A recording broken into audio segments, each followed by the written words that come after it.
दोस्तों यहाँ पे पहला क्वेश्चन है।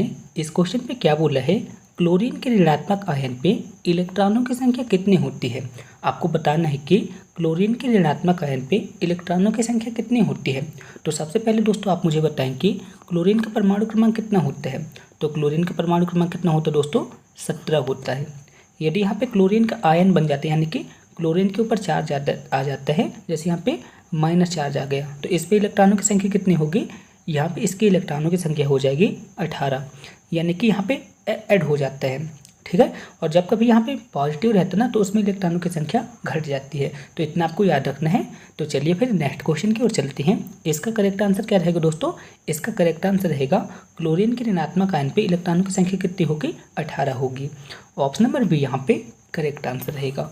अब नेक्स्ट क्वेश्चन है, परम शून्य ताप कहलाता है। तो परम शून्य ताप क्या कहलाता है, -273 डिग्री सेल्सियस जो है ना परम शून्य ताप कहलाता है। तो ऑप्शन नंबर ए यहाँ पे करेक्ट आंसर रहेगा। अब नेक्स्ट क्वेश्चन है, निम्न में से कौन सा अयस्क मैग्नीशियम का अयस्क नहीं है। तो आप सभी लोग को पता होगा कि मैग्नीशियम के अयस्क कौन कौन से होते हैं, कार्नेलाइट होता है, डोलोमाइट होता है और मैग्नेसाइट होता है। लेकिन जिप्सम जो है ना, तो मैग्नीशियम का अयस्क नहीं होता है। तो ऑप्शन नंबर डी यहाँ पे करेक्ट आंसर रहेगा। होपफुली आप सभी लोग समझ गए होंगे। ऑप्शन नंबर डी यहाँ पे करेक्ट आंसर रहेगा, क्योंकि दोस्तों मैग्नीशियम का अयस्क जिप्सम नहीं है। अब दोस्तों नेक्स्ट क्वेश्चन है। इस क्वेश्चन पे आपको IUPAC नाम ज्ञात करना है। दोस्तों यहाँ पे एक चेन बनी हुई है, इस पे आपको IUPAC नाम ज्ञात करना है। तो यहाँ पे क्या लिखा है, यहाँ पे लिखा है Cl, यहाँ पे लिखा है CH3, यहाँ पे लिखा है CH2, यहाँ पे लिखा है CH2, यहाँ पे भी लिखा है CH2 और अंत पे क्या जुड़ा है, ब्रोमीन जुड़ा हुआ है। तो आपको बताना है कि इसका IUPAC नाम क्या होगा। तो दोस्तों जब भी इस टाइप का क्वेश्चन आता है ना, तो आपको एक बात याद रखना पड़ेगा। आपको बताना है कि अल्फ़ाबेट पे पहले C आता है कि B आता है। तो आप सभी लोग को पता होगा कि अल्फ़ाबेट पे पहले B आता है।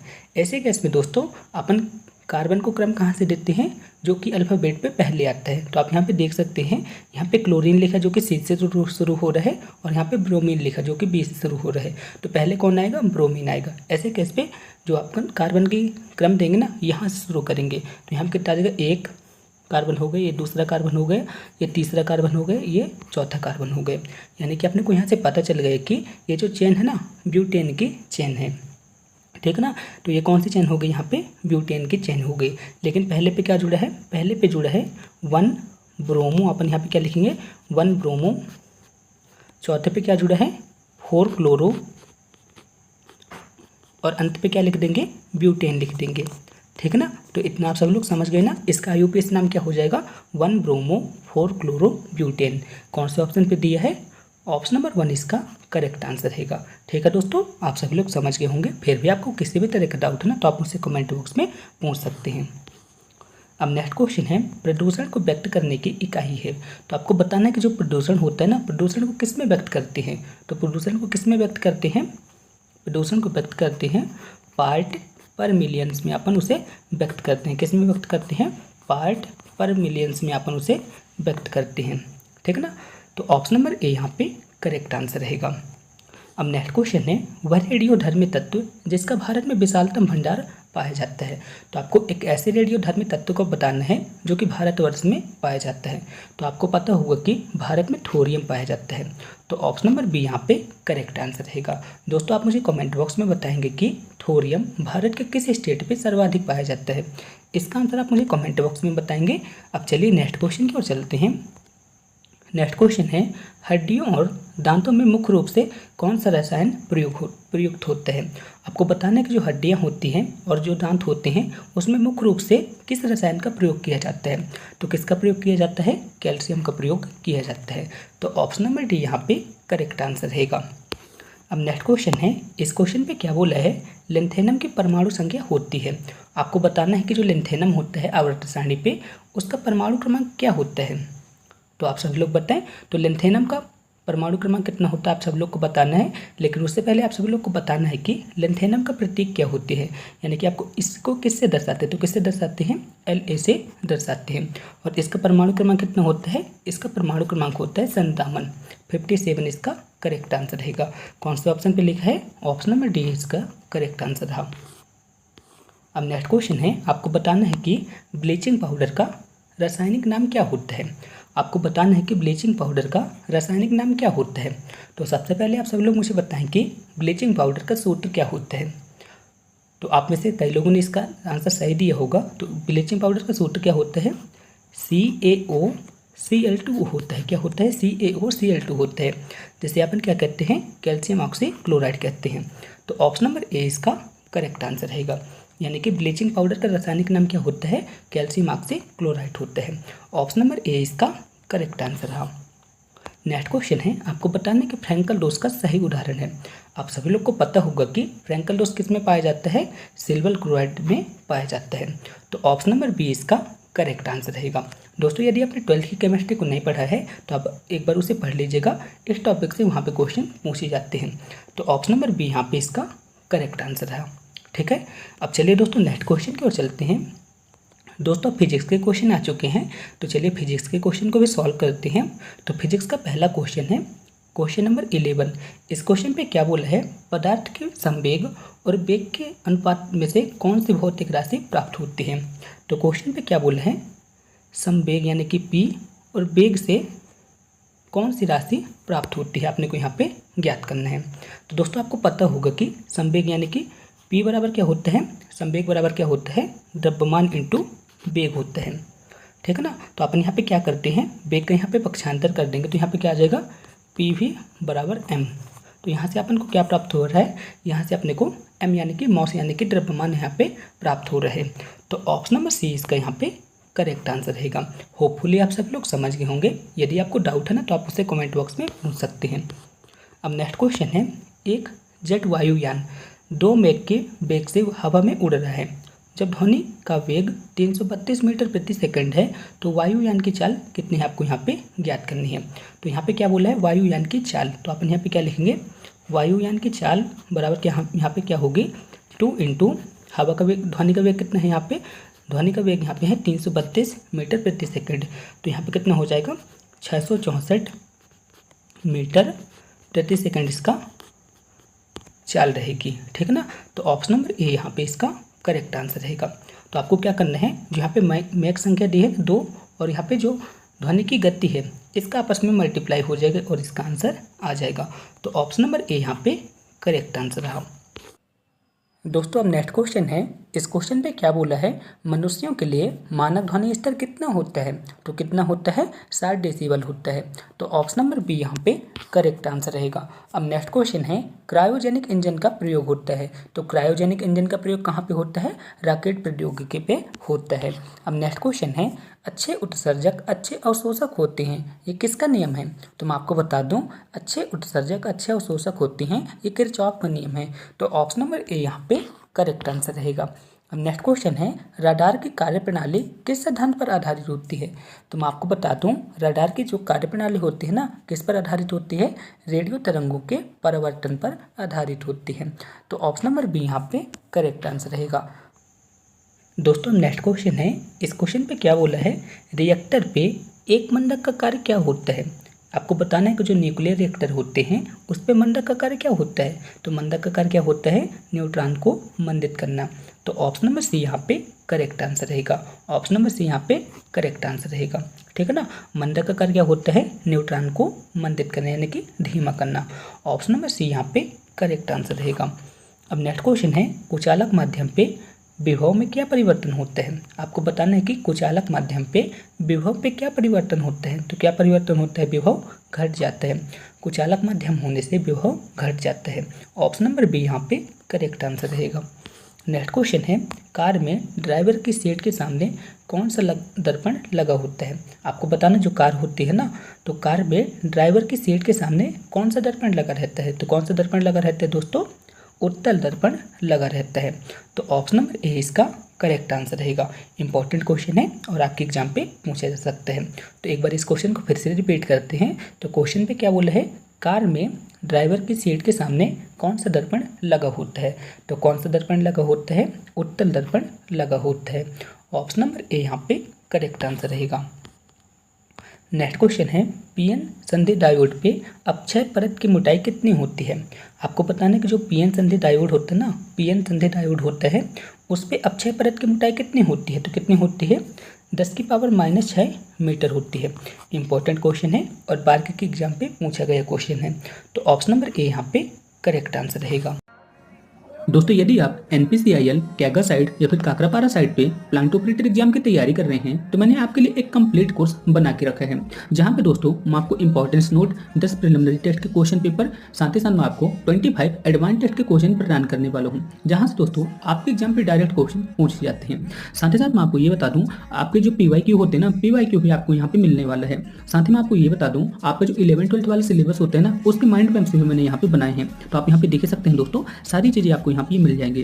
तो यदि आप इन मॉडल पेपर को लेना चाहते हैं तो सिर्फ आपको 199 रुपये पे करना है। इसके बाद आप इन मॉडल पेपर को ले सकते हैं। इन मॉडल पेपर पे आपको सब कुछ आपको मिलने वाला है। साथ ही साथ आपको 11-12 के माइंड मैप्स, इंपॉर्टेंट टॉपिक सब कुछ आपको मिलेगा, जिससे आपके एग्जाम पे बहुत ज़्यादा हेल्प मिलने वाली है। आप इंटरेस्टेड हैं तो आप मेरे को कमेंट बॉक्स में मैसेज कर सकते हैं या फिर व्हाट्सएप पर डायरेक्ट कॉन्टैक्ट कर सकते हैं। नेक्स्ट क्वेश्चन है, एक कार की गति 10 सेकेंड पे 20 मीटर प्रति घंटे से कितनी हो जाती है, 50 किलोमीटर प्रति घंटे हो जाती है। तो इसका त्वरण क्या होगा आपको यहाँ पे ज्ञात करना है। तो आप सभी लोग मुझे बताएं कि गति का पहला समीकरण क्या होता है। तो गति का पहला समीकरण होता है v बराबर u धन at होता है। तो यहाँ पे प्रारंभिक वेग कितना है, यहाँ पे प्रारंभिक वेग यानी कि u बराबर कितना है 20 है, और अंतिम वेग कितना है, अंतिम वेग यहाँ पे है 50, यानी कि 20 से बढ़कर कितना हो जाता है 50 हो जाता है। और यहाँ पे t कितना बताया गया है, यहाँ पे t बताया गया है 10 सेकेंड। ठीक है ना, इतना बताएगा ना, इन सब की वैल्यू यहाँ पे पुट कर देते हैं, आपका आंसर आ जाएगा। तो यहाँ पे अपन क्या लिखेंगे, यहाँ पे लिखेंगे 50, यहाँ पे लिखेंगे 20, यहाँ पे अपन क्या लिखेंगे a लिखेंगे, और t की जगह अपन क्या लिख देंगे 10 लिख देंगे। इतना आगे ना, अब आपको क्या करना है, आपको यहाँ पे पक्षांतर करेंगे। तो जब पक्षांतर करेंगे तो 50 में से 20 चला जाएगा, तो यहाँ पे कितना आ जाएगा 30, और यहाँ पे क्या बचेगा 10a बचेगा। तो a की वैल्यू यहाँ पे से कितनी आ जाएगी, तो यहाँ से a की वैल्यू आ जाएगी 30/10, यानी कि a की वैल्यू यहाँ पे आ जाएगी 3 मीटर प्रति सेकेंड स्क्वायर। ठीक है ना, कौन से ऑप्शन पे दिया है, ऑप्शन नंबर बी यहाँ पे करेक्ट आंसर रहेगा। होपफुली आप सब लोग समझ गए होंगे। अब चलिए नेक्स्ट क्वेश्चन की ओर चलते हैं। नेक्स्ट क्वेश्चन है, यूरेनियम नाभिक में क्या क्या होता है। आपको बताना कि जो यूरेनियम होता है, यूरेनियम नाभिक पे क्या क्या होता है। तो दोस्तों मैं आपको बता दूं, इस पे प्रोटॉनों व न्यूट्रॉनों की संख्या कितनी होती है, 235 होती है।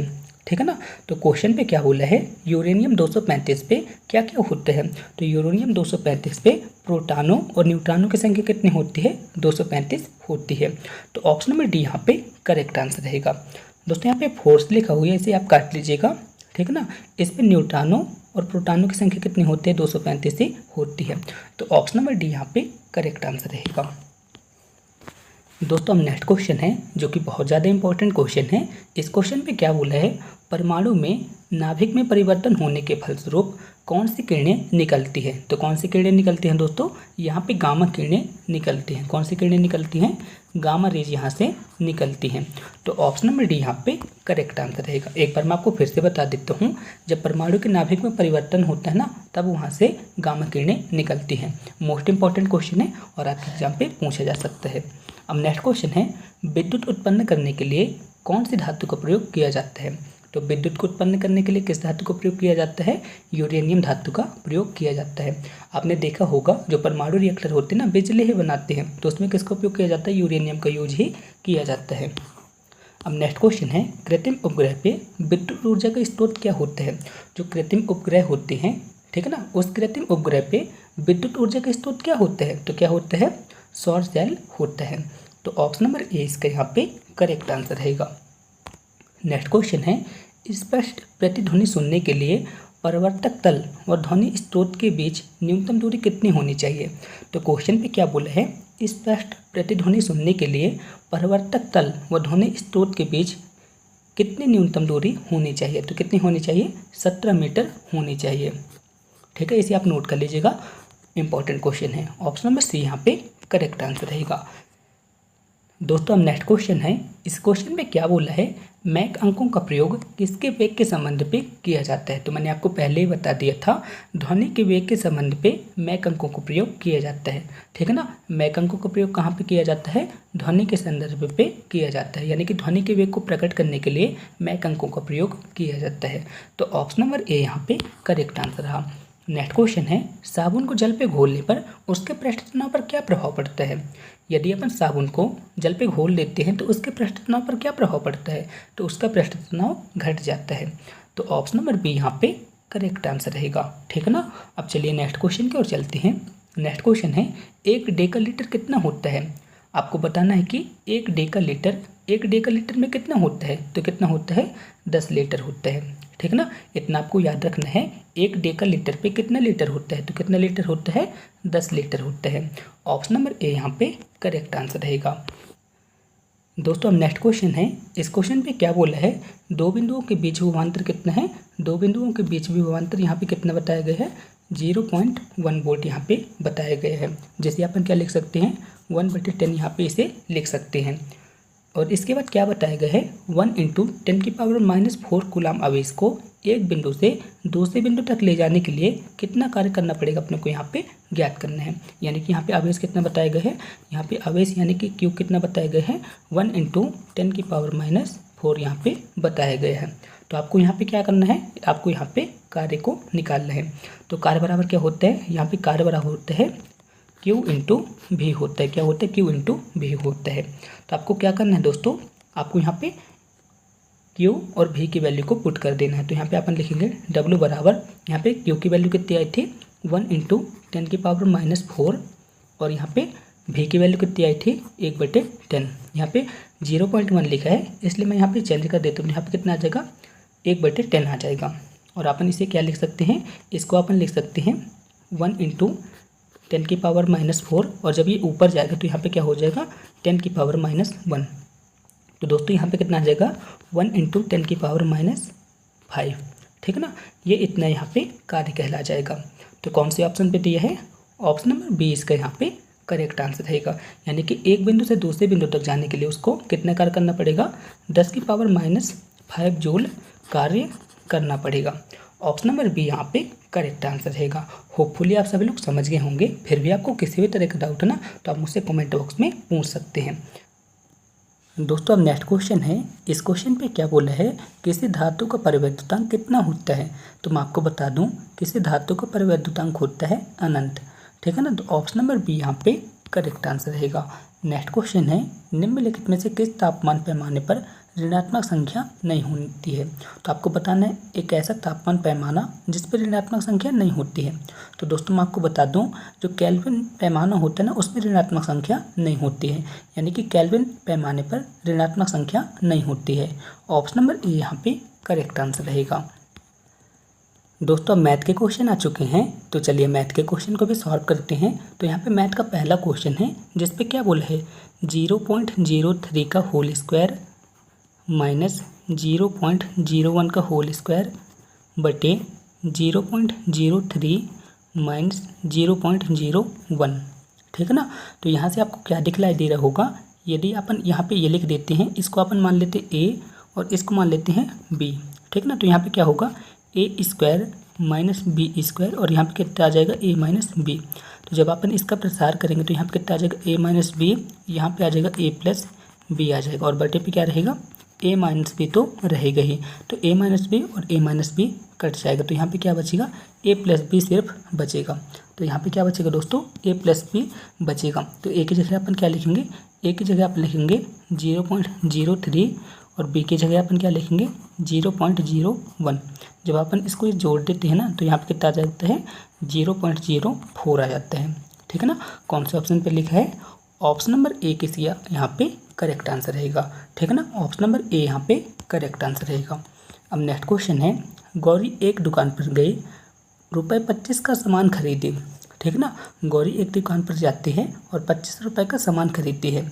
उसमें से उसे 30 पैसे का GST कर पे चले जाते हैं। ठीक है ना, 25 रुपये का वह सामान खरीदे, जिसमें से 30 पैसे GST कर के रूप में चले जाते हैं। यदि GST कर 6% है, तब अगर GST कर नहीं लगता तो सामान की कीमत क्या होती। तो क्वेश्चन पे क्या बोला है, गौरी एक दुकान पर जाती है, उसे 25 रुपये का सामान उसने खरीदा, तो उसको 30 पैसे टैक्स के रूप में चले गए। यदि GST कर 6% है, यदि GST कर नहीं लगता, तो आपको बताना है कि सामान उसे कितने रुपए में मिलता, अपने को ज्ञात करना है। तो चलिए इस क्वेश्चन को सॉल्व करते हैं। तो दोस्तों अपन यहाँ पे लिखेंगे, सबसे पहले अपन निकाल लेते हैं कि जीएसटी कितने रुपए की लगी है। तो अपन यहाँ पे लिखेंगे एक्स का 6%। अपन क्या यहाँ पे क्या लिखेंगे, एक्स का 6% बराबर यहाँ पे कितने पैसे की जीएसटी लगी है, 30 पैसे की। तो 30 पैसे को अपन किस पे कन्वर्ट कर लेते हैं, रुपए पे कन्वर्ट कर लेते हैं। तो यहाँ पे रुपए पे ये कन्वर्ट हो गए। तो यहाँ पे कितना आ जाएगा, एक्स का 6/100 यहाँ पे आ जाएगा और यहाँ पे कितना आ जाएगा, 30/100 आ जाएगा। तो 100 से 100 ये कट गए। तो यहाँ पे कितना आ जाएगा दोस्तों, यहाँ पे आ जाएगा एक्स की वैल्यू आ जाएगी 5, यानी कि एक्चुअल पे वहाँ पे 5 रुपये का टैक्स लगा।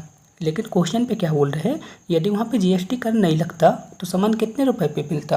तो अपने को क्या याद करना है, यदि वस्तु पर जीएसटी कर नहीं लगता तो सामान की कीमत क्या होती है। तो अपन यहाँ पे क्या करेंगे, अपन यहाँ पे करेंगे सामान कितने रुपए पे गौरी लेके आई है, 25 रुपये पे लेके आई है। तो अपन यहाँ पे करेंगे 25 माइनस अपन यहाँ पे क्या करेंगे, 5 रुपये तो एक्चुअल पे आया था, लेकिन यहाँ पे कितना टैक्स लगा है, यहाँ पे लगा है 0.30, यानी कि 30 पैसे का यहाँ पे टैक्स लगा हुआ है। तो अपन यहाँ पे क्या करेंगे, 25 माइनस यहाँ पे कितना आ जाएगा, 5 रुपये 30 पैसे यहाँ पे आ जाएगा ना। तो आप इसे घटा दीजिए, तो यहाँ पे कितना आ जाएगा, 19.70 रुपये। तो दोस्तों यहाँ पे जीएसटी कर नहीं लगता ना, तो उसे कितने रुपए पे वस्तु प्राप्त होती, 19.70 रुपये की उसे वस्तु प्राप्त होती। तो ऑप्शन नंबर ए यहाँ पे करेक्ट आंसर रहेगा। यदि आपको किसी भी तरह का डाउट है तो आप मुझसे कमेंट बॉक्स में पूछ सकते हैं। अब दोस्तों नेक्स्ट क्वेश्चन है जो कि ट्रिग्नोमेट्री का क्वेश्चन है। तो चलिए इस क्वेश्चन को भी सॉल्व करते हैं। तो क्वेश्चन पे क्या बताए गए हैं, क्वेश्चन पे बताए गए हैं a + b + c बराबर क्या बताया गया है, पाई बताए गए हैं। यदि अपन इसे इस तरह से लिख सकते हैं, इसको अपन क्या लिख सकते हैं, a + b बराबर अपन क्या लिख सकते हैं, पाई माइनस c, यानी कि a + b की जगह अपन क्या लिख सकते हैं, पाई माइनस c लिख सकते हैं। और क्वेश्चन पे क्या बोला है, cos a + b + cos c, ठीक है ना। क्वेश्चन पे क्या बोला है, cos a + b cos c।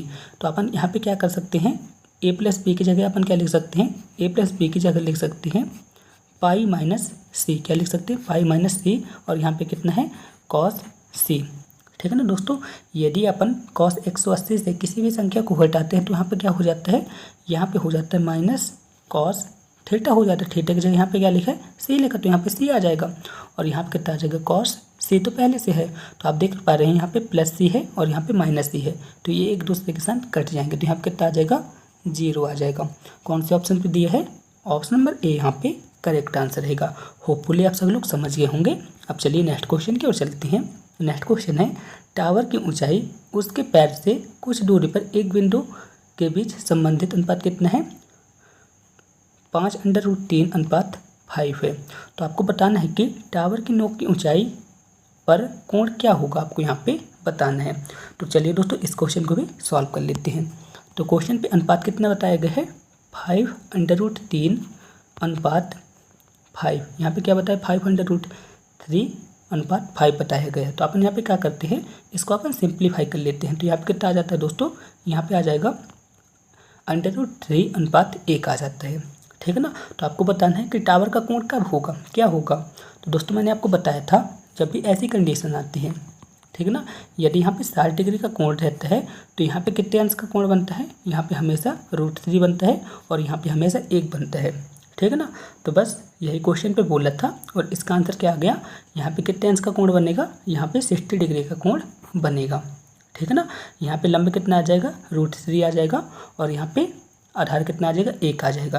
लेकिन दोस्तों क्वेश्चन के हिसाब से ये जो है टावर की ऊंचाई आ जाएगी और ये उसकी दूरी कहला जाएगी। और क्वेश्चन पे दिया भी है, अनुपात के रूप में दिया गया था 5√3 और यहाँ पे 5 दिया गया था। अपन इसे सिंप्लीफाई कर देते हैं तो यहाँ पे √3:1 आता है।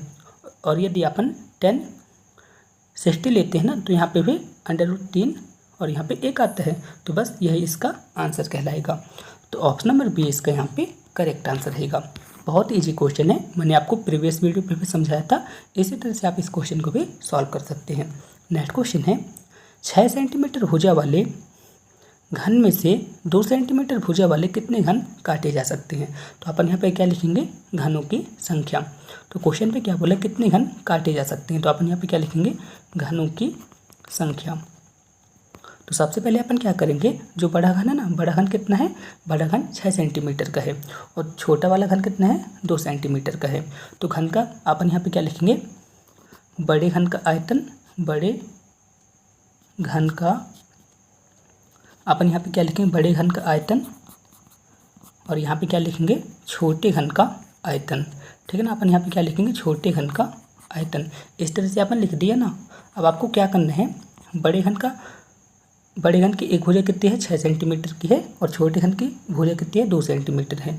अब दोस्तों आप सभी लोग को बताना है कि घन का आयतन क्या होता है। तो घन का आयतन क्या होता है, A³ होता है। ठीक है ना, इतना होता है ना। तब अपन यहाँ पे क्या लिखेंगे, घनों की संख्या, घनों की संख्या। तो सबसे पहले अपन क्या करते हैं, यहाँ पे अपन बड़े घन का आयतन यहाँ पे निकाल लेते हैं। तो बड़े घन का आयतन कितना आ जाएगा, 6 की पावर 3 आ जाएगा और छोटे घन का आयतन कितना आ जाएगा, 2 की पावर 3 आ जाएगा। तो बस आप इसे सिंप्लीफाई कर दीजिए, आपका आंसर आ जाएगा। तो यहाँ पे कितना आ जाएगा, 6 × 6 × 6 और यहाँ पे कितना आ जाएगा, 2 × 2 × 2 आ जाएगा। तो बस आप इसे सॉल्व कर दीजिए। यहाँ पे 3 3 3, तो यहाँ पे कितना आ जाएगा, 3 3 3 आ जाएगा। यानी कि यहाँ से टोटल 27 घन काटे जा सकते हैं। कौन से ऑप्शन पे दिया है, ऑप्शन नंबर ए यहाँ पे करेक्ट आंसर रहेगा। अब चलिए नेक्स्ट क्वेश्चन की ओर चलते हैं। नेक्स्ट क्वेश्चन है, वह छोटी से छोटी संख्या कौन सी है जिसे 4, 6, 8, 12 से भाग दिए जाने पर प्रत्येक दशा पे 2 प्राप्त होता है। दोस्तों यहाँ पे छोटी से छोटी संख्या बोली है। जब भी छोटी से छोटी संख्या बोली जाए ना, तो वहाँ पे हमेशा क्या करते हैं, एलसीएम निकालते हैं। क्या करते हैं, एलसीएम को निकालते हैं। तो यदि अपन 4, 6, 8, 12 का एलसीएम निकालेंगे तो कितना आएगा, तो कितना आ जाएगा दोस्तों, यहाँ पे इसका एलसीएम आ जाएगा 24 आ जाएगा। इनका एलसीएम कितना आ जाएगा, 24 आ जाएगा। लेकिन दोस्तों क्वेश्चन पे क्या बोला है, प्रत्येक दशा पे 2 शेष बचे। तो यहाँ पे इनका एलसीएम कितना आया है, इनका एलसीएम आया है 24। ठीक है ना, इनका एलसीएम कितना आया है, 24 आया है। लेकिन क्वेश्चन पे क्या बोल रहा है, आपको ऐसी संख्या ज्ञात करनी है जो कि 4, 6, 8, 12 से भाग देने पर प्रत्येक दशा पे 2 बचे। ऐसी कंडीशन पे अपन दोस्तों क्या करते हैं, ये जो शेष है ना यहाँ पे 2, इसको अपन जोड़ देते हैं। तो यहाँ पे संख्या क्या आ जाएगी, 26 आ जाएगी। तो दोस्तों इसका करेक्ट आंसर क्या होगा, इसका करेक्ट आंसर रहेगा 26। दोस्तों आप इसे चेक भी कर सकते हैं। यदि आप 26 को 4 से भाग देंगे, ठीक है ना, 26 में यदि आप 4 का भाग देंगे तो यहाँ पे कितना प्राप्त होगा, 2 प्राप्त होगा। यदि आप 26 पे 6 का भाग देंगे तो 2 प्राप्त होगा। यदि आप 26 पे 8 का भाग देंगे तो 2 प्राप्त होगा। इस तरह से 26 इसका करेक्ट आंसर रहेगा। आपको कैसे सॉल्व करना पड़ेगा, सबसे पहले आपको एलसीएम लेना है। एलसीएम इसका कितना आ जाएगा, 24 आ जाएगा और शेषफल कितना बचता है, 2 बचता है। तो आपको क्या करना है, इसको ऐड कर देना है। तो यहाँ पे कितना आ जाएगा, 26। तो 26 इसका करेक्ट आंसर रहेगा। नेक्स्ट क्वेश्चन है, आपको बताना है कि बहुत ही अच्छा क्वेश्चन है दोस्तों, इस पे आपको मापांक बताना है। आपको क्या बताना है, मापांक बताना है। तो अपन यहाँ पे क्या लिखेंगे, 9 + 3i⁻7। तो इसको अपन क्या लिख सकते हैं दोस्तों, सिंप्लीफाई क्या कर सकते हैं, 9 + 3i को अपन क्या किस तरह से व्यवस्थित कर सकते हैं, इसको अपन लिख सकते हैं i² 3 × i। इस तरह से लिख सकते हैं ना। i² का वैल्यू कितनी होती है, i² की वैल्यू होती है -1। मैंने आपको कई बार बताया है। तो अपन यहाँ पे क्या लिखेंगे, -1 का क्यूब और यहाँ पे कितना रहेगा, यहाँ पे i तो रहेगा ही, यहाँ पे 3 रहेगा और यहाँ पे कितना रहेगा, 9 रहेगा। ठीक है ना, इतना आप सभी लोग को समझ आ गया। तो दोस्तों जब यदि अपन -1 का क्यूब करते हैं तो कितना आता है, -1 ही आएगा। ठीक है ना, यदि अपन -1 का क्यूब करेंगे तो -1 आएगा। तो दोस्तों यहाँ पे क्या आ जाएगा, यहाँ पे आ जाएगा 9 - 3i। अब क्वेश्चन पे क्या बोला, इसका मापांक निकालना है। तो जब भी मापांक निकालेंगे तो इस तरह का सिंबल आ जाएगा और जब अपन इसका मापांक निकालेंगे ना तो क्या होगा, इसका और इसका वर्ग हो जाएगा। तो यहाँ पे कितना आ जाएगा, 9 का वर्ग और यहाँ पे कितना आ जाएगा प्लस, यहाँ पे कितना आ जाएगा -3 का वर्ग। इस तरह से आ जाएगा ना दोस्तों। अब आपको क्या करना है, 9 का वर्ग कितना होता है, 81 होता है और 10 का वर्ग कितना हो जाएगा, 9 हो जाएगा। तो यदि अपन इसे जोड़ेंगे तो कितना आ जाएगा, √90। और √90 को अपन क्या लिख सकते हैं, अपन 90 को लिख सकते हैं, आप सभी लोग बताएं, √90 को अपन लिख सकते हैं 3√10। कौन से ऑप्शन पे दिए है, ऑप्शन नंबर बी यहाँ पे करेक्ट आंसर रहेगा। दोस्तों नेक्स्ट क्वेश्चन है, इस क्वेश्चन पे क्या बोला है, यदि किसी समांतर श्रेणी के Pवें, Qवें और Rवें पद, यहाँ पे R लिखा है, यहाँ पे 7 नहीं है, यहाँ पे क्या बोला है, Pवें, Qवें और Rवें पद क्रमशः कितने हैं, A B C हैं। तो आपको बताना है कि इसका मान क्या होगा। तो दोस्तों मैं आपको बता दूं, इसका आंसर रहेगा 0। और इसे आपको कैसे सॉल्व करना पड़ेगा, आप मेरे को टेलीग्राम या फिर व्हाट्सएप पे मैसेज कर दीजिएगा, मैं आपको वहाँ पे बता दूंगा। तो ऑप्शन नंबर ए इसका करेक्ट आंसर रहेगा। दोस्तों मैं यहाँ पे इसे सॉल्व तो कर देता, लेकिन काफ़ी बड़ा है तो आप यहाँ पे समझ भी नहीं पाएंगे। तो ऑप्शन नंबर ए यहाँ पे करेक्ट आंसर रहेगा। यदि आपसे सॉल्व करते आता है तो बहुत अच्छी बात है, यदि आपसे नहीं आता ना तो आपको क्या करना है, टेलीग्राम या फिर व्हाट्सएप पे आप मेरे को मैसेज कर दीजिएगा। अब दोस्तों नेक्स्ट क्वेश्चन है, इस क्वेश्चन पे क्या बोला है, एक सीरीज दी गई है। इस सीरीज पे क्या बोला है, 162 का अंत से तीसरा पद आपको ज्ञात करना है। यानी कि यहाँ पे अंतिम पद कितना बता दिए गए हैं, यहाँ पे अंतिम पद बता दिए गए 162। अब क्वेश्चन पे क्या बोला है, अंत से तीसरा पद आपको ज्ञात करना है। तो चलिए दोस्तों इस क्वेश्चन को भी सॉल्व करते हैं। तो दोस्तों आप सभी लोग बताएं कि ये जो सीरीज है ना, कौन सी सीरीज है। तो आप यहाँ पे देख पा रहे होंगे, यहाँ पे अपन क्या करते हैं, यहाँ पे अपन आर को चेक करते हैं। तो आर को चेक करने के लिए अपन क्या करेंगे, 2/9 पे किसका भाग देंगे, 2/9 पे अपन भाग देंगे 2/27 का, ठीक है ना। तो यहाँ पे कितना आ जाएगा दोस्तों, जब अपन इसे सॉल्व करेंगे तो 2 यहाँ पे कट जाएंगे, 27 ऊपर चला जाएगा तो यहाँ पे कितना आ जाएगा, 3 आ जाएगा। यानी कि आर की वैल्यू यहाँ पे कितनी आ जाएगी, 3 आ जाएगी। इतना आप सभी लोग को समझ आ गया ना दोस्तों, सर्वानुपात अपन कैसे निकाले हैं, दूसरे पद पे पहले पद का भाग देके। तो यहाँ पे आर कितना आ गया, 3 आ गया। अब क्वेश्चन पे क्या बोला है, अंत से तीसरा पद अपने को ज्ञात करना है। तो अपन यहाँ पे क्या लिखेंगे दोस्तों, इसके लिए एक फॉर्मूला होता है, जब भी इस टाइप का क्वेश्चन पूछे ना, अंत से तीसरा चौथा किसी भी तरह का पद पूछते ना अंत से, तो उसके लिए एक फार्मूला होता है। फार्मूला क्या होता है, TN बराबर L यानी कि अंतिम पद, और यहाँ पे क्या रहता है, सर्वानुपात n-1 होता है। क्या होता है, r की पावर -1 होता है। क्या होता है, r की पावर -1 होता है। इतना आप सभी लोग को समझ आ गए ना, तो इसे आप सभी लोग नोट कर लीजिए। तो आपको क्या करना है, इसी वैल्यू पे इन सभी वैल्यू को पुट कर देना है। यहाँ पे r की जगह क्या करेंगे, यहाँ पे r की जगह 3 करेंगे, और n की जगह अपन क्या करेंगे, n की जगह अपन यहाँ पे 3 करेंगे। इतना आप सभी लोग को समझ आ गया ना। अब अपन यहाँ पे लिखेंगे T3 बराबर L, और यहाँ पे कितना आ जाएगा, यहाँ पे आ जाएगा r की जगह अपन क्या लिखेंगे, 3 लिखेंगे, n की जगह अपन क्या लिखेंगे, 3 लिखेंगे, और यहाँ पे क्या करेंगे -1, ठीक है ना। L बराबर कितना आया था, L बराबर 162 आया था।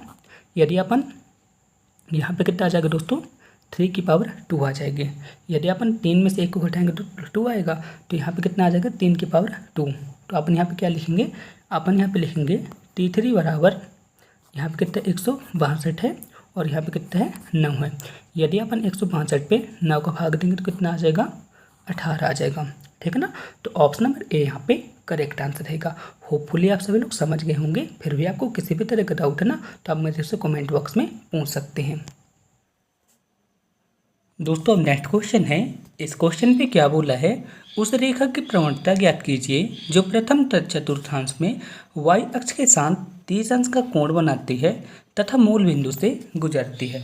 बहुत ही शानदार दोस्तों क्वेश्चन है और समझने वाला क्वेश्चन है। तो चलिए दोस्तों इस क्वेश्चन को सॉल्व करते हैं। तो दोस्तों अपन सबसे पहले क्या करते हैं, चतुर्थांश बना देते हैं। इस तरह से हमने एक चतुर्थांश बना दिया, ठीक है ना। हमने चतुर्थांश बना दिया, ये x अक्ष हो गया, ये y अक्ष हो गया, ठीक है ना।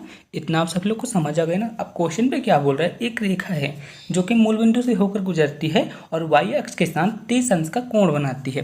तो हमने एक यहाँ से रेखा खींच दी जो कि मूल बिंदु से होकर गुजरती है। तो यहाँ पे ए भी एक रेखा है जो कि मूल बिंदु से होकर गुजरती है और y अक्ष के साथ कितने अंश का कोण बनाती है, 30 अंश का कोण यहाँ पे बनाती है। तो दोस्तों आप सब लोग मुझे बताएं, ये y अक्ष के साथ 30 अंश का कोण बनाती है तो x अक्ष के साथ कितने अंश का कोण बनाएगी।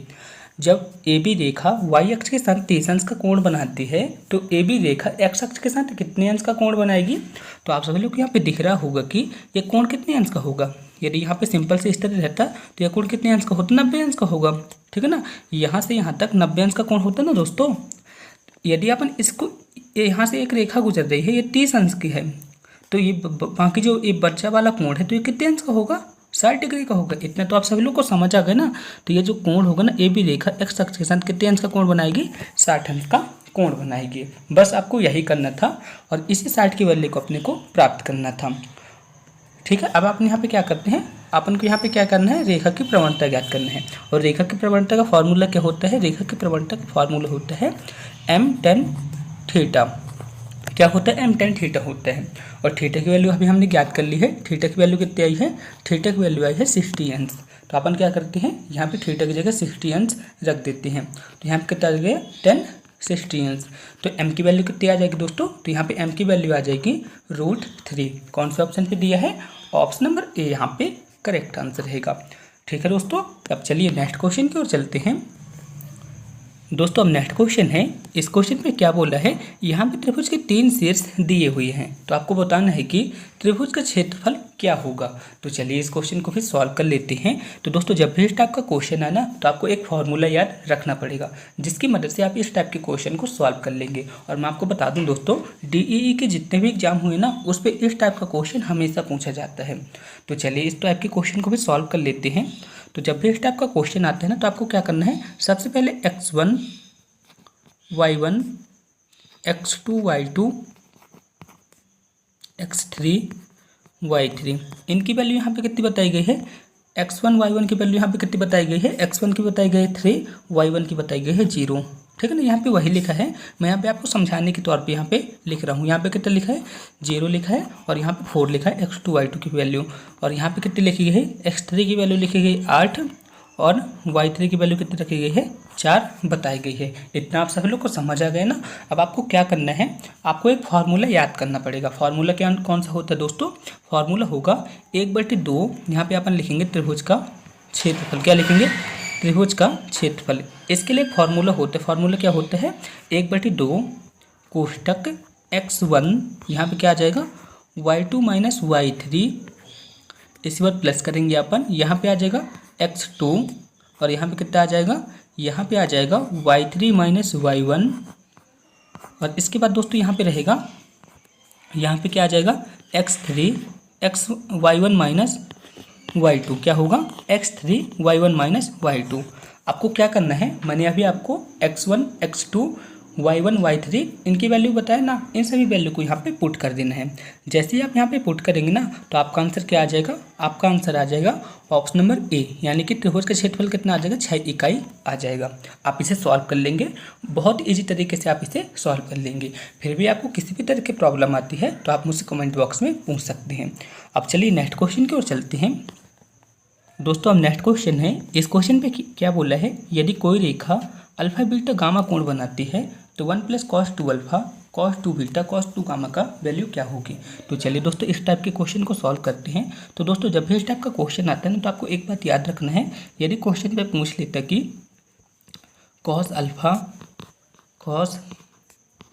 यहाँ पे मैंने cos बीटा पहले लिख दिया, कोई बात नहीं, cos alpha + cos beta + cos gamma, तो इसकी वैल्यू कितनी होती है, हमेशा 1 होती है। ठीक है ना, ये एक तरह का सूत्र होता है, इसकी वैल्यू हमेशा कितनी होती है, 1 होती है। क्या होता है, cos alpha + cos beta + cos gamma, इसकी वैल्यू कितनी होती है, 1 होती है। बस आपको इतना याद रखना है। और दोस्तों आपको एक बात और याद रखना है, आपको बताना है कि cos 2 थीटा की वैल्यू कितनी होती है, cos 2 थीटा की वैल्यू होती है 2 cos स्क्वायर थीटा -1। क्या होती है, cos 2 स्क्वायर थीटा -1 होती है। बस आपको इसी फॉर्मूले का यूज यहाँ पे करना है और आपका आंसर यहाँ पे आ जाएगा। तो चलिए दोस्तों इस क्वेश्चन को सॉल्व करते हैं। तो यहाँ पे क्या लिखा है, यहाँ पे लिखा है 1 + cos 2 अल्फा, यहाँ पे क्या है cos 2 बीटा, और यहाँ पे क्या है cos 2 गामा, इतना है ना। अब आपको क्या करना है, मैंने आपको जो फार्मूला बताया था cos 2 थीटा वाला, उसी फार्मूले का यहाँ पे यूज कर देना है। तो यहाँ पे एक तो इसी तरह आ जाएगा, 1 प्लस यहाँ पे कितना आ जाएगा 2 cos स्क्वायर अल्फा -1। ठीक है ना, मैंने इस सूत्र का प्रसार कर दिया। अब आपको क्या करना है, यहाँ पे प्लस लिख देना है, और यहाँ पे कितना आ जाएगा 2 cos स्क्वायर बीटा -1, और यहाँ पे कितना आ जाएगा प्लस, यहाँ पे मैंने फिर से लिख दिया, यहाँ पे आ जाएगा 2 cos स्क्वायर गामा -1। इतना आप सभी लोग समझ गए ना। अब आप यहाँ पे देख पा रहे होंगे, यहाँ पे जो 1 लिखा है ना, इस 1 से ये वाला 1 कट जाएगा, तो यहाँ पे क्या बचेगा, अब यहाँ पे बचेगा 2 cos स्क्वायर अल्फा, यहाँ पे ये बचा ना 2 cos square alpha + 2 cos square beta -1, और यहाँ पे क्या बचा 2 cos स्क्वायर गामा -1, ये बचा है। अब आपको क्या करना है, यहाँ से -1 और ये -1, ये दोनों आपस में जुड़ जाएंगे तो यहाँ पे कितना आ जाएगा -2। ठीक है, अब यहाँ पे देख पा रहे होंगे, यहाँ पे क्या लिखा है 2 cos square alpha, 2 cos square beta और 2 cos स्क्वायर गामा लिखा है। यदि अपन से इनसे क्या करते हैं, 2 को कॉमन ले लेते हैं तो यहाँ पे कितना आ जाता है cos square alpha, cos square beta और यहाँ पे कितना आ जाएगा, यहाँ पे आ जाएगा cos स्क्वायर गामा। इतना आ गया ना। और मैंने आपको बताया था इसकी वैल्यू हमेशा कितनी होती है, 1 होती है। तो यहाँ पे कितना आ जाएगा दोस्तों, अब यहाँ पे आ जाएगा 2 × 1 - 2, तो यहाँ पे कितना आ जाएगा 2 - 2 यानी कि 0 इसका यहाँ पे करेक्ट आंसर रहेगा। कौन से ऑप्शन पे दिया है, ऑप्शन नंबर सी यहाँ पे करेक्ट आंसर रहेगा। होपफुली आप सभी लोग समझ गए होंगे। अब चलिए नेक्स्ट क्वेश्चन की ओर चलते हैं। नेक्स्ट क्वेश्चन है 31 मैचों पे धोनी का औसत कितना है, 31 रन है। अपने औसत मैच में 2 रनों की वृद्धि करने के लिए उसे अगले मैच में कितने रन बनाने होंगे। तो चलिए दोस्तों इस टाइप के क्वेश्चन को भी सॉल्व कर लेते हैं। तो क्वेश्चन पे क्या बोला है, 2 रन की वृद्धि हेतु अगले मैच में उसे कितने रन बनाने होंगे। ठीक है ना। तो आपको यहाँ पे क्या करना पड़ेगा दोस्तों, मैं यहाँ पे एक ट्रिक की मदद से सॉल्व करूँगा, तो आप इसे ट्रिक की मदद से ही सॉल्व कीजिएगा। तो यहाँ पे क्या बोला है, 2 रन की वृद्धि हेतु अगले मैच में कितने रन बनाना होगा। तो यदि अपन करते हैं कि 2 की रफ्तार से उसे हर 31 मैच पे 2-2 रन बढ़ाना होगा, तो 31 मैच पे वो कितने रन बनाएगा, 31 × 2 बराबर 62 रन बनाएगा। ठीक है ना। इतना आप सभी लोग को समझ आ गया ना। लेकिन सबसे लास्ट वाले मैच में उसको 31 रन फिर बनाना होगा, तो 31 रन मैंने यहाँ पे फिर बना दिया, तो यहाँ पे कितना आ जाएगा दोस्तों, यहाँ पे आ जाएगा 93 आ जाएगा। लेकिन क्वेश्चन पे क्या बोल रहा है, 2 रन की वृद्धि करना है। जब 2 रन की वृद्धि करना है ना, तो यहाँ पे क्या हो जाएगा, +2 हो जाएगा, तो यहाँ पे कितना आ जाएगा 95 आ जाएगा। ठीक है ना। आप सभी लोग समझ गए होंगे। ऑप्शन नंबर ए यहाँ पे करेक्ट आंसर रहेगा। ठीक है। सबसे पहले आपको क्या करना है, यहाँ पे जो 2 रन है ना, इस 2 रन पे यहाँ पे आपको क्या करना है, इसका मल्टीप्लाई कर देना, तो यहाँ पे कितना आ जाएगा 62 आ जाएगा। इसके बाद आपको करना है कि लास्ट वाले मैच पे भी वह 31 रन बनाएगा। ठीक है ना। तो यहाँ पे कितना आ जाएगा 93 आ जाएगा। लेकिन 2 रन की वृद्धि इस पर करना है, 2 रन की यदि यहाँ पे वृद्धि करेंगे तो कितना आ जाएगा 95 आ जाएगा। तो ऑप्शन नंबर ए यहाँ पे करेक्ट आंसर रहेगा। आई होप आप सभी लोग समझ गए होंगे। अब नेक्स्ट क्वेश्चन है, 2 नल एक साथ एक हौज को 12 घंटे में भरते हैं। यदि पहला नल 20 घंटे में भरता है तो दूसरा नल उसे अकेले कितने घंटे में भरेगा। तो बहुत ही जी क्वेश्चन है दोस्तों। आई होप आप सभी लोग इसे सॉल्व भी कर लिए होंगे। तो चलिए दोस्तों इस टाइप के क्वेश्चन को भी सॉल्व कर लेते हैं। तो क्वेश्चन पे क्या बोला, 2 नल, तो हमने मान लिया कि यहाँ पे 2 नल कौन कौन से हैं, पहला नल ए है और दूसरा नल बी है। तो यहाँ पे क्या बोला, 2 नल ए + बी किसी हौज को कितने घंटे में भरते हैं, 12 घंटे में भरते हैं। पहला जो नल है किसी हौज को कितने घंटे में भरता है, 20 घंटे में भरता है। तो आपको क्या करना है, आपको पता करना है सबसे पहले कि टोटल हौज पे कितना पानी आता है। तो इसको अपन कैसे ज्ञात करेंगे, 12 और 20 का एलसीएम कितना आ जाएगा, आप सब लोग बताएं। तो 12 और 20 का एलसीएम आ जाएगा 60 आ जाएगा। ठीक है ना। 12 और 20 का एलसीएम कितना आ गया, 60 आ गया। तो यहाँ पे कितना आ जाएगा दोस्तों, यहाँ पे आ जाएगा 12 × 5 = 60 आ जाएगा और यहाँ पे ये आ जाएगा। तो यहाँ से अपन को क्या पता चल रहा है, ए + बी 1 घंटे में कितने लीटर पानी भरेंगे, 1 घंटे में 5 लीटर पानी भरेंगे। और बी अकेले ठीक है ना, 1 घंटे में कितना पानी भरेगा, 3 पानी भरेगा। तो यहाँ पे बी की वैल्यू कितनी है, 3 है। यहाँ पे बी की वैल्यू कितनी है, 3 है। तो आपको बताना है यहाँ पे ए की वैल्यू कितनी आ जाएगी। तो आपको पता चल गई होगा यहाँ पे ए की वैल्यू कितनी आएगी, यहाँ पे ए की वैल्यू आ जाएगी 2। ठीक है ना। अब क्वेश्चन बोल रहे हैं कि ये दोनों एक साथ भरते हैं। तो क्वेश्चन बोल रहे हैं कि ये जो ए है ना, ये ए जो है तो इस हौज को कितने घंटे में भरेगा। तो टोटल हौज कितने लीटर का है, टोटल हौज है 30 लीटर का, और इसे किसके द्वारा भराना है, ए के द्वारा भराना है। तो आप यहाँ पे क्या करेंगे, 2 के साथ इसे भाग दे देंगे। तो यहाँ पे कितना आ जाएगा, यहाँ पे आ जाएगा 30 घंटों पे भरेगा। तो ऑप्शन नंबर सी यहाँ पे करेक्ट आंसर रहेगा। आपने इस टाइप के क्वेश्चन को कई बार सॉल्व किया होगा, सो आई होप आप सब लोग इसे सॉल्व कर लिए होंगे। अब नेक्स्ट क्वेश्चन है, 110 मीटर लंबी एक रेलगाड़ी, ठीक है ना, 110 मीटर लंबी एक रेलगाड़ी 60 किलोमीटर प्रति घंटे की चाल से चल रही है। 240 मीटर लंबे प्लेटफॉर्म को पार करने के लिए कितना समय लगेगा, आपको यहाँ पे ज्ञात करना है। तो चलिए दोस्तों इस टाइप के क्वेश्चन को भी सॉल्व करते हैं। तो दोस्तों ये आपको क्या करना पड़ेगा, सबसे पहले यहाँ पे प्लेटफॉर्म की लंबाई कितनी है, प्लेटफॉर्म की लंबाई यहाँ पे 240 है और रेलगाड़ी की लंबाई कितनी है, 110 है। तो यदि अपन इसे जोड़ेंगे तो यहाँ पे कितना आ जाएगा, यहाँ पे आ जाएगा 350 आ जाएगा। इतना आ गया ना। अब क्वेश्चन पे क्या बोल रहे हैं, समय ज्ञात करना। तो समय बराबर क्या होता है, समय बराबर होता है दूरी बटे चाल, यही होता ना। समय बराबर क्या होता है, समय बराबर होता है, यहाँ पे अपन लिखेंगे दूरी बटे चाल। तो दूरी यहाँ पे क्या रहेगी, जो ट्रेन और प्लेटफॉर्म की लंबाई है ना, वही यहाँ पे दूरी का काम करेगी। तो यहाँ पे दूरी कितनी आ जाएगी, 350 आ जाएगी। और चाल यहाँ पे कितनी बताई गई है, 60 किलोमीटर प्रति घंटा। लेकिन दोस्तों आप ऑप्शन पे देख सकते हैं, ऑप्शन पे सभी ऑप्शन जो है ना किलोमीटर प्रति घंटे पे ना होके किस पे हैं, सेकंड पे हैं। तो अपन यहाँ पे क्या करेंगे, इसको किस पे कन्वर्ट कर लेंगे, इसको अपन कन्वर्ट कर लेंगे, जो 60 किलोमीटर प्रति घंटे ना, इसको अपन कन्वर्ट कर देंगे मीटर प्रति सेकंड पे। तो इसके लिए अपन को क्या करना पड़ेगा, 5/18 का मल्टीप्लाई करना पड़ेगा। ठीक ना, अपन 60 पे 5/18 का मल्टीप्लाई कर देंगे तो ये मीटर प्रति सेकंड पे परिवर्तित हो जाएगा। तो यहाँ पे कितना आ जाएगा दोस्तों, यहाँ पे आ जाएगा 350 × 18, ये ऊपर चला जाएगा। तो यहाँ पे कितना आ जाएगा, 60 × 5।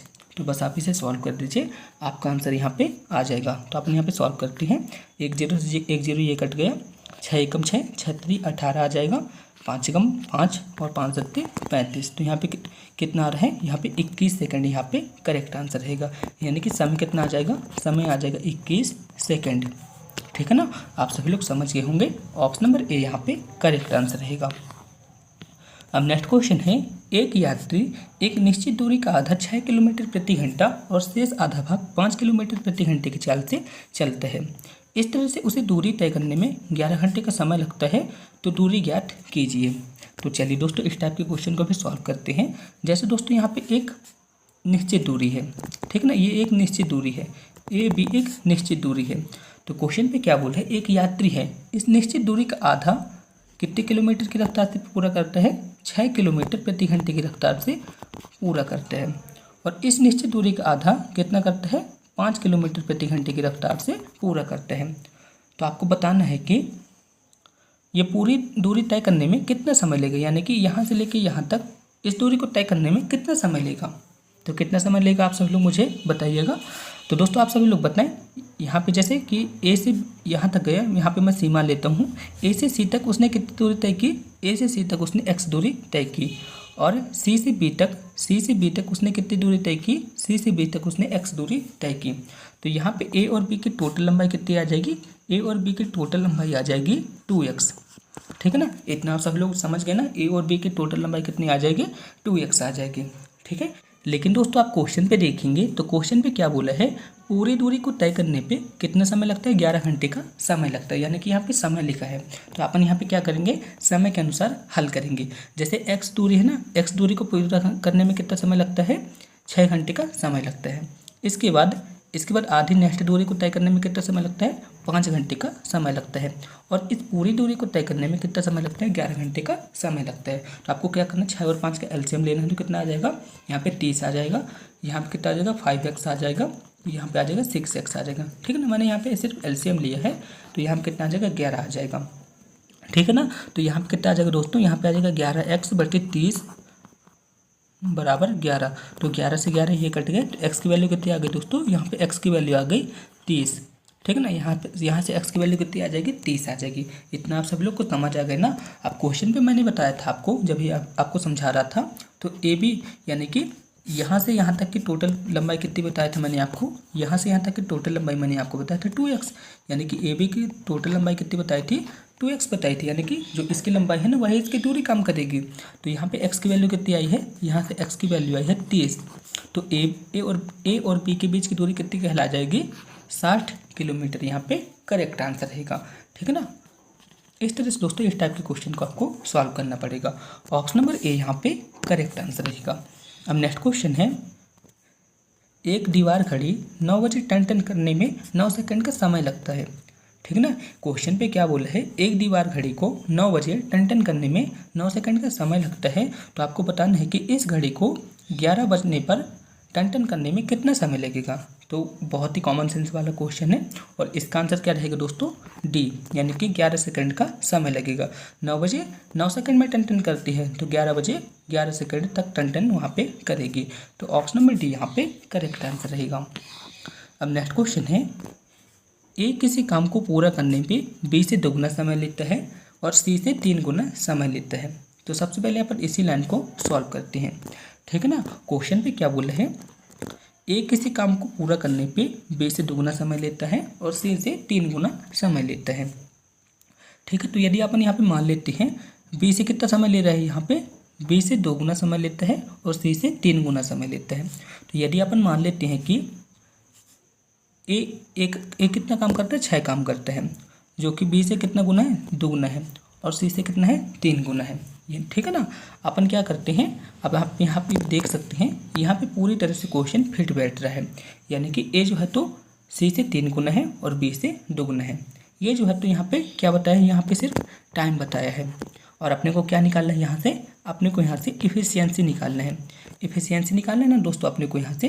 तो अपन यहाँ पे क्या करेंगे, आप यहाँ पे देख सकते हैं यहाँ पे टाइम दिया है और यहाँ पे इफिशियंसी अपने को ज्ञात करना है। तो टाइम और इफिशियंसी आपस में क्या होते हैं, अपोजिट होते हैं। क्या होते हैं, अपोजिट होते हैं।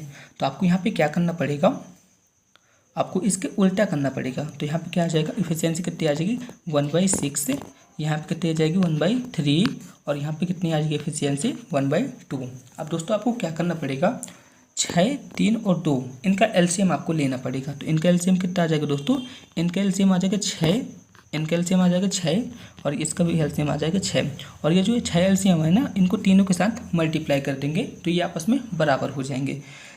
तो दोस्तों यहाँ से इफिशियंसी का रेशियो क्या आ जाएगा, तो यहाँ से इफिशियंसी का रेशियो आ जाएगा 1/2/3, ठीक है ना। यहाँ से इफिशियंसी का रेशियो क्या आ जाएगा 1/2/3, ठीक है ना। इसके बाद क्वेश्चन पे क्या बोला है, वे एक साथ एक दिन पे काम को पूरा करते हैं। तो आपको बताना है कि ए अकेला इस काम को कितने दिन पे पूरा करेगा। तो यहाँ से आपको इफिशियंसी मिल गई है कि ए प्लस बी प्लस सी किसी काम को कितने दिन में पूरा करते हैं, 1 दिन पे पूरा करते हैं। तो 1 दिन पे कितना काम करेंगे, 6 काम करेंगे, ठीक है ना। स्वाभाविक सी बात है, आप यहाँ पे चेक ही कर सकते हैं। 1 दिन पे ए 1 काम करता है, बी 2 काम करता है और सी 3 काम करता है। तो ये तीनों मिलकर 1 दिन पे कितना काम करेंगे, 6 काम करेंगे। तो आपको बताना है कि ये जो 6 टोटल काम आया है ना, ये जो 6 टोटल काम आया है, इस 6 काम को ए अकेला कितने दिन में पूरा करेगा, ए अकेला कितने दिन में पूरा करेगा। तो ए 1 दिन में कितना काम करता है, 1 काम करता है। तो ये 6 काम को कितने दिन में पूरा करेगा, 6 दिन पे करेगा, ठीक है ना। तो कौन से ऑप्शन पे 6 दिया है, ऑप्शन नंबर बी यहाँ पे करेक्ट आंसर रहेगा। होपफुली आप सभी लोग समझ गए होंगे। फिर भी आपको किसी भी तरह का डाउट है तो आप मुझसे कमेंट बॉक्स में पूछ सकते हैं।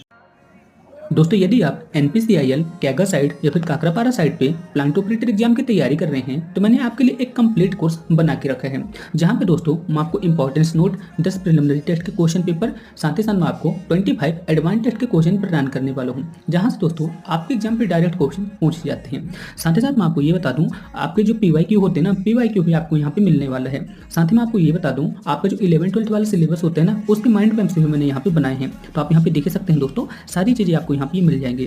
तो यदि आप इन मॉडल पेपर को लेना चाहते हैं तो सिर्फ आपको 199 रुपये पे करना है। इसके बाद आप इन मॉडल पेपर को ले सकते हैं। इन मॉडल पेपर पे आपको सब कुछ आपको मिलने वाला है। साथ ही साथ आपको 11-12 के माइंड मैप्स, इंपॉर्टेंट टॉपिक सब कुछ आपको मिलेगा, जिससे आपके एग्जाम पे बहुत ज़्यादा हेल्प मिलने वाली है। आप इंटरेस्टेड हैं तो आप मेरे को कमेंट बॉक्स में मैसेज कर सकते हैं या फिर व्हाट्सएप पर डायरेक्ट कॉन्टैक्ट कर सकते हैं।